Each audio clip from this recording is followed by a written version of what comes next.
Kenapa harta pusaka yang ditinggalkan terbeku dan mengambil masa yang lama untuk diselesaikan?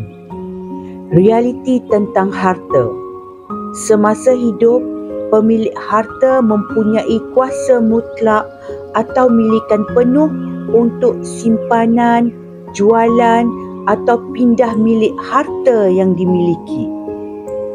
Setelah meninggal dunia, harta yang dimiliki menjadi harta pusaka.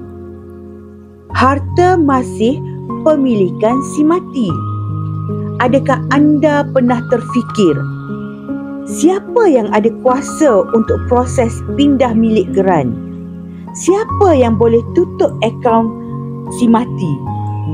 Dan adakah wang boleh dikeluarkan daripada akaun bank si mati? Cek siapa yang boleh tangani cek milikan si mati?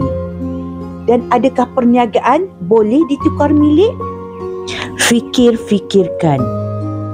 Akibat tiada perancangan harta pusaka semasa pemilik harta masih hidup melalui perancangan pusaka berwasiat, 90% harta iaitu dalam jumlah lebih daripada RM70 bilion telah terbeku adalah milik umat Islam.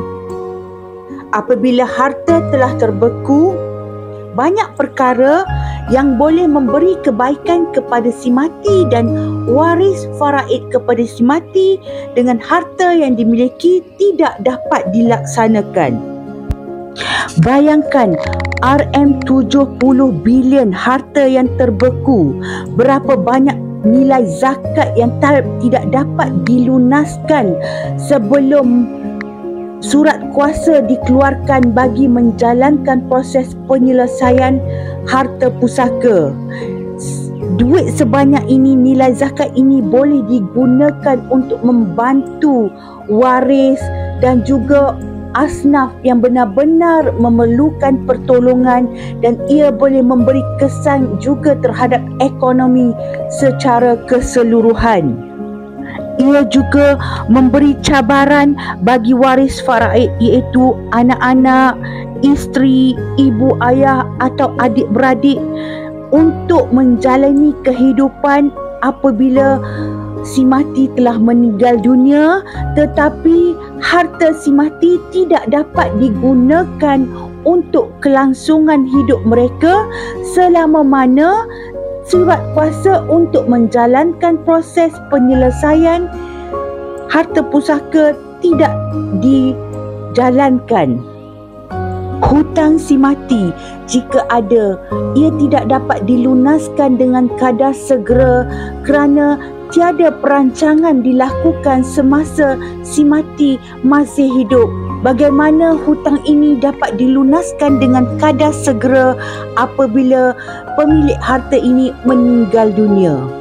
Ia akan tertangguh lebih lama sehingga mendapat surat kuasa bagi menyelesaikan pembahagian harta pusaka mengikut langkah-langkah yang telah ditentukan di dalam menjalani hukum faraid.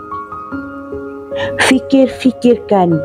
Saya menasihati anda semua agar rancanglah harta pusaka anda semasa hidup agar harta yang anda miliki tidak akan termasuk di dalam statistik harta yang terbeku akibat tiada perancangan harta pusaka semasa pemilik harta masih hidup. Dan dengan perancangan harta pusaka semasa hidup melalui wasiat, harta yang dimiliki dapat memberi manfaat bukan hanya kepada si mati tetapi juga kepada waris faraid yang masih hidup untuk dunia dan akhirat.